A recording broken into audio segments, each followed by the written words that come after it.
Hello student. तो आज मैं धनंजय सर साइंस क्लासेस में आपको periodic classification of elements chemistry का जो चैप्टर है उसके बारे में डील करने जा रहा हूँ। सबसे पहले मैं आपको बता दे रहा हूँ कि टोटल नंबर ऑफ एलिमेंट्स अभी तक कितने हैं। तो उसकी संख्या 118 है। इस 118 में नेचुरल एलिमेंट की संख्या कितना है 92 और मैन मेड एलिमेंट्स की संख्या 26 है।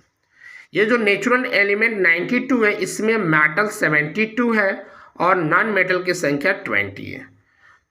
तो जितने भी एलिमेंट्स का खोज हुआ उसको सिस्टमेटिक ढंग से स्टडी करने के लिए एक टेबल बनाया गया जिसको बोला जाता पीरियोडिक टेबल।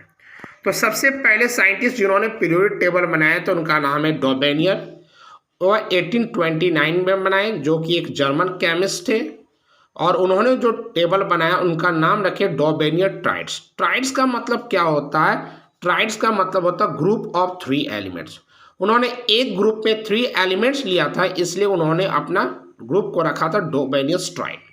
उनका क्या कहना था? उन्होंने कहा था the atomic mass of the middle element. जैसे 3 एलिमेंट लिए थे और इस 3 एलिमेंट में जो मिडिल एलिमेंट था तो उसके बारे में क्या बताया था? The atomic mass of the middle element of a triad being equal to the arithmetic mean of the atomic mass of the other 2 element. That means आपके सामने एग्जाम्पल दिया हुआ है। जैसे पहला उन्होंने जो अल्कलाई मेटल ग्रुप रखा था, अल्कली मेटल ग्रुप, इसमें आपका लिथियम, सोडियम और पोटासियम है। तो आप देख रहे हो कि लिथियम का जो सिंबल है वह Li है, सोडियम का जो सिंबल है वह Na है और पोटासियम का जो सिंबल है वह K है। तो ये 3 ग्रुप है, इसलिए इसको ट्राइड बोला गया। एक ग्रुप में 3 एलिमेंट लिए इसलिए इसको ट्राइड बोला गया।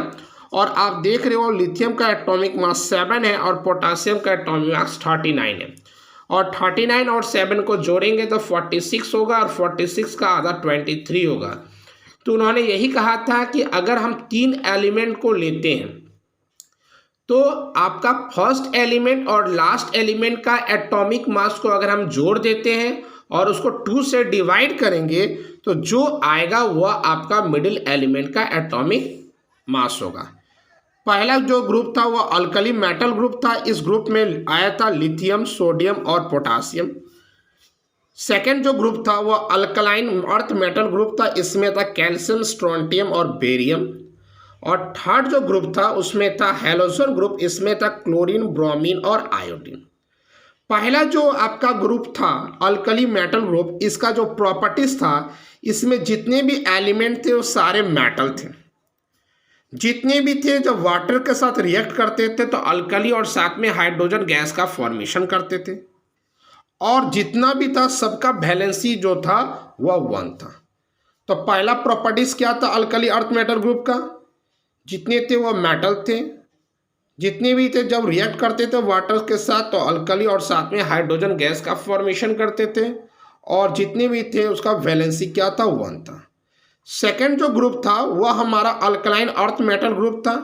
इसमें जितने भी एलिमेंट्स थे वह मेटल थे।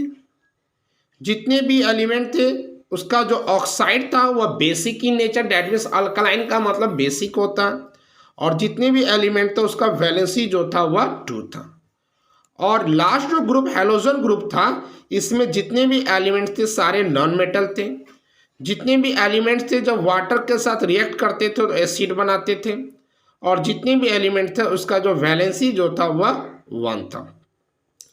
अब आते हैं लिमिटेशन ऑफ द डॉबेनियर क्लासिफिकेशन। डॉबेनियर का क्लासिफिकेशन में क्या चीज़ हुआ जिसके कारण उनका पीरियोडिक टेबल सक्सेसफुल नहीं हो पाया? It is to be felt to arrange all the non-elements in the form of the triads of the element having the similar chemical properties.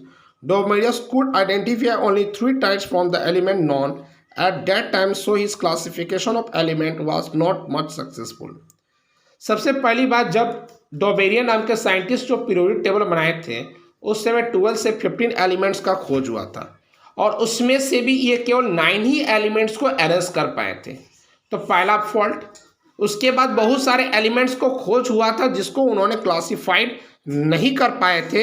इसके कारण आपका जो डॉबेनियर का जो क्लासिफिकेशन था वह सक्सेसफुल नहीं हुआ। तो सक्सेसफुल नहीं होने को हम लोग या तो लिमिटेशन बोलते हैं या तो ड्रॉप बैक करते हैं। अगले वीडियो में आपको न्यूलैंड लॉ ऑफ ऑक्टेव के बारे में बता रहा हूँ। आज वीडियो में मैंने डॉबेनियर के बारे में बताया। आज के लिए इतना। Thank you.